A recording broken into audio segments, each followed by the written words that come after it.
Ассалаумағалейкум, YouTube қауым. Бүгінгі видеомызда Lada Priora автокөлігі, соның водяной пропускын ауыстыратын боламыз, судың пропуск яғни. Қалай ауысатынын тәсілдерін көрсететін боламын. Видеоны соңынан көріңіздер. Жұмыс бастайық.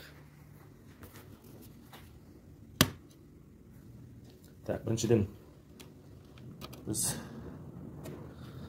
коллектор шешетін боламыз.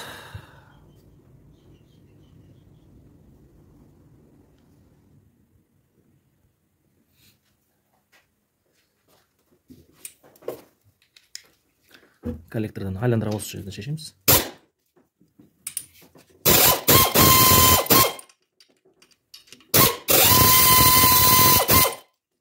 Водяной ключтеріміз болмаса, түшектің шешсеңіздер де болады. Жалпы.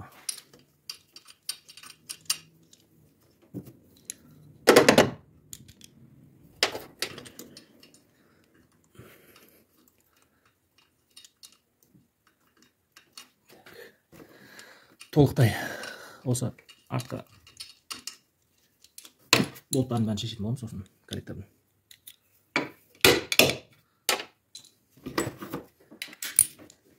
Сосын соңынан астыңғы жағынан да полностью целыйгенше шешіп алатын боламыз жерге.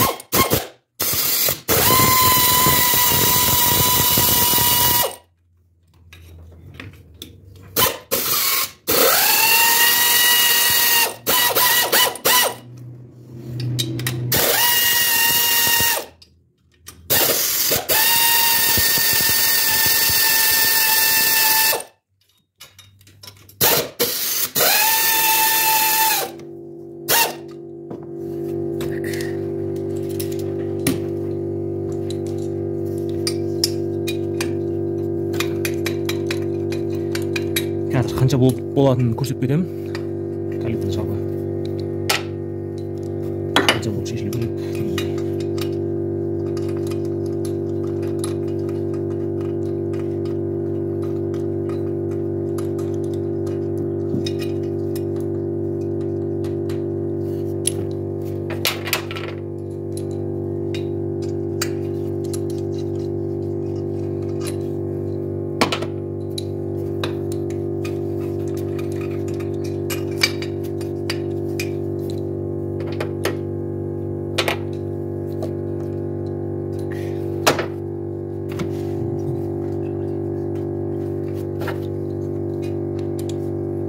Жалпы ешқандай қиындық жоқ.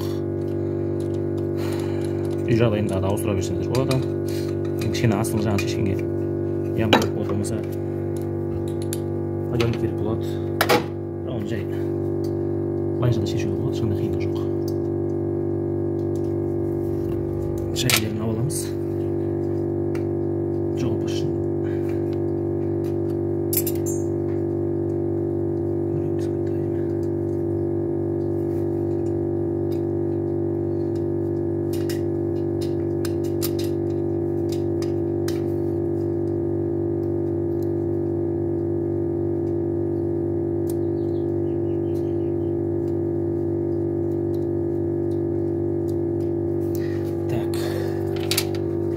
Жалпы болттарын бәрін шешіп болдық.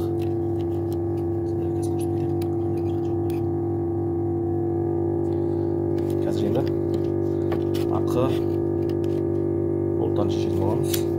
Астындағы.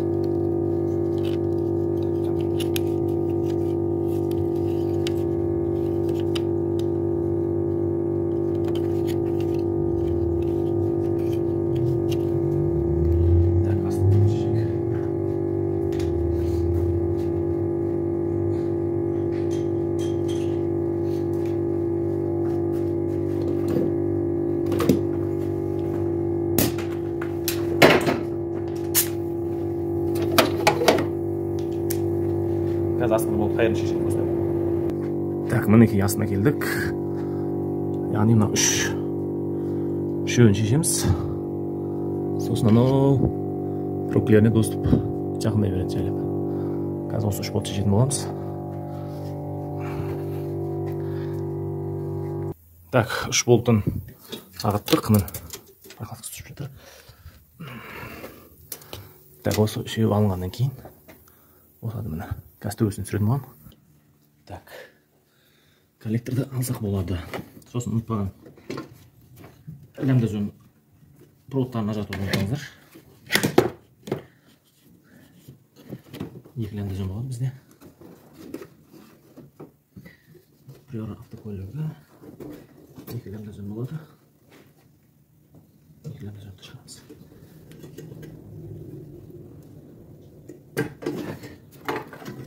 Біріншісі. Екіншісі. Коллектор шығамыз.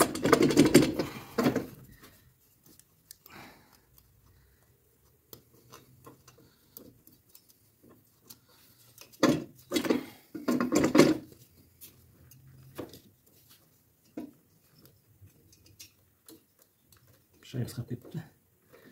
Шайысын алмасақ жіберін жады.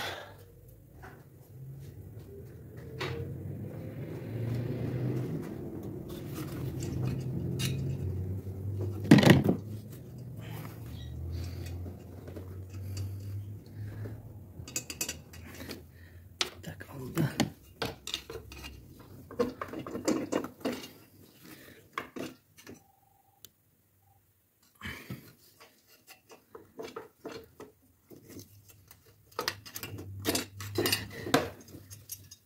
Шайымыз кішкене қатты қысылған кейін. Резбе киіп қалған сияқты. Так.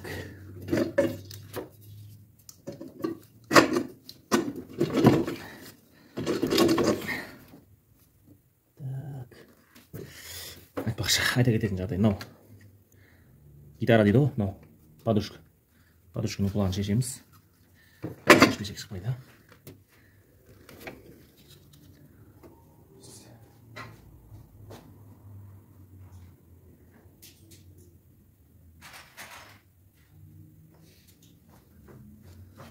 Бұл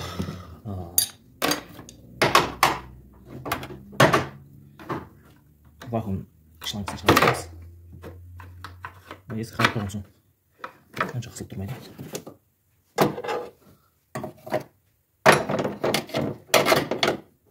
Подушканың болты 15 шкіріш келіп, 15.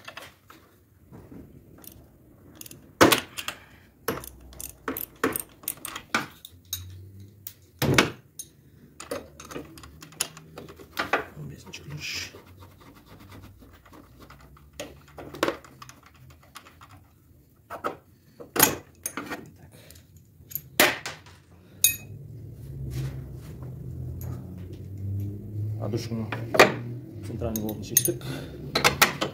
Енді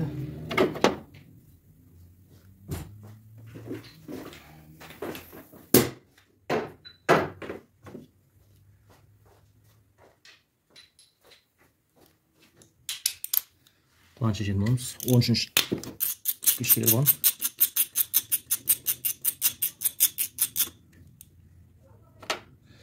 Так, біреу шешілді, екеуі мына біреуін қуысының ішіне тұрады.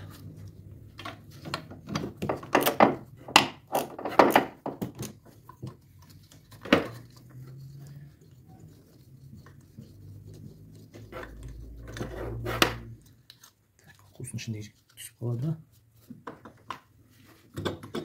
Және болумен шығамыз.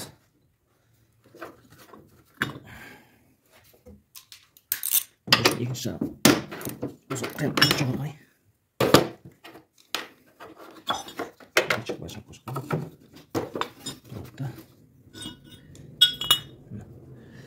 Негізінде үш болып болады. Біреу жоқ екен, екеуін шештік. Коллекторымыз болмай шықты. Жоға шығарып аламыз. Ендігі жұмысы саксофон дейді ғой. Саксофон темір трубканы шешетін боламыз. Помпаның арын ағдырладым. Бұл болған жолыптан ағдырлады екеуі. Бұны шешпесек, үш пробканы ауыстырамаймыз.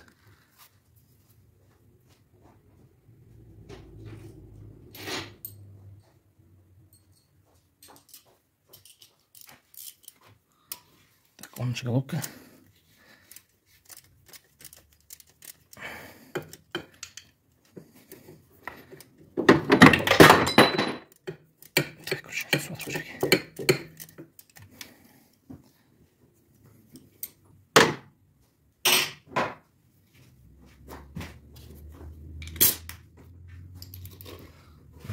воздушный күрішіміз бар, осыны шешеміз.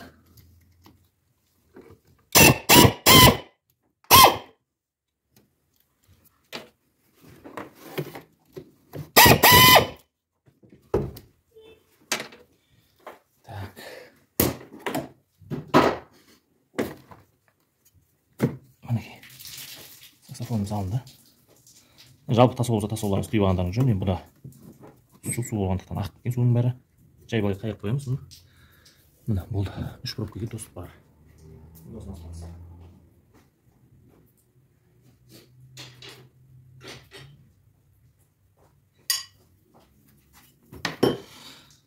Жиырма төртінші күш өте әдем келеді. Лайфхак деп ойында.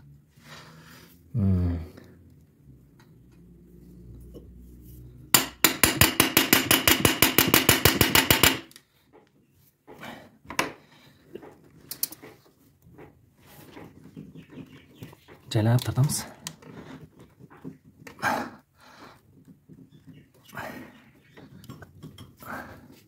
Шығып келе жатыр.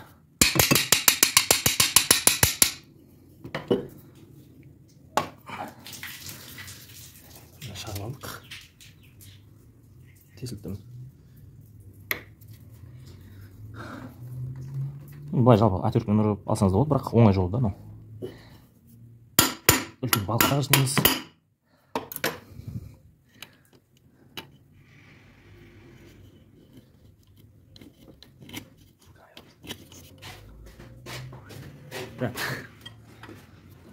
Екіншісін аламыз.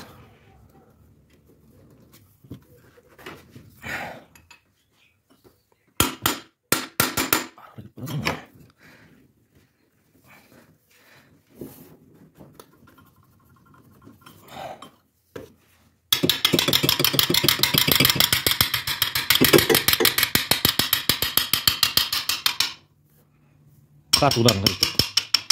Жай жетіп қалыпсың да шықты. Дұрыс па нұрдәулет?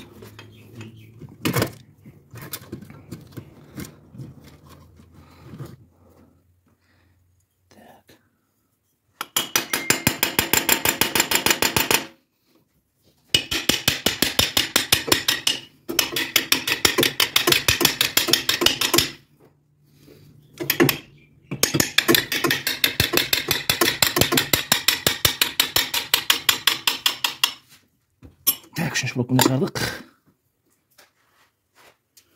Бұда да тесік бар екен. Мына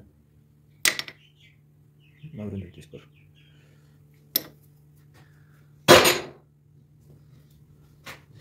Оны тазалап сүртіп аламыз. Істеп пробканы қағамыз орнына.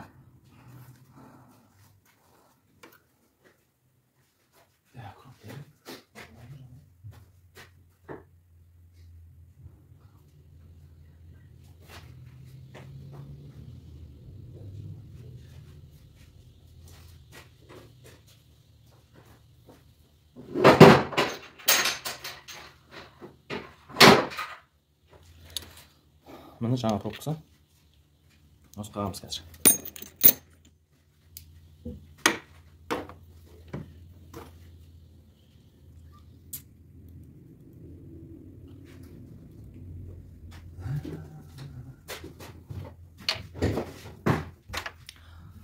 Жалпы ернеуіне келмей жағып жүрген дұрыс.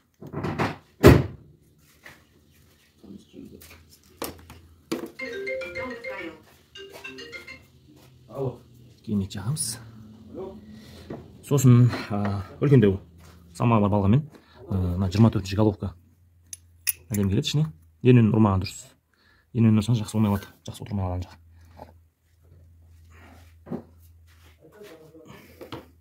Бай аламыз. Оны тазалап алдық. Пробканы жай қоямыз.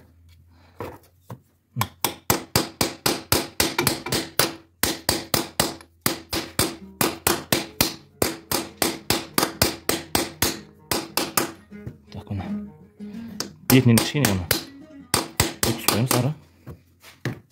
Қатты емес, өзінің ернеуі кішкентай. Келмейтін сөйтіп жақып қоямыз. Болды. Жалпы үшеуі де осылай қағылады. Сосын қайтып орнына жинайтын боламыз. Көрсетіп кетейін. Жөне тоза салатын болады. Видео ұнаса лайк басып отырыңыздар, каналымызға тіркеліп отырыңыздар. Бұдан да қызықты пайдалы видео түсіретін боламын.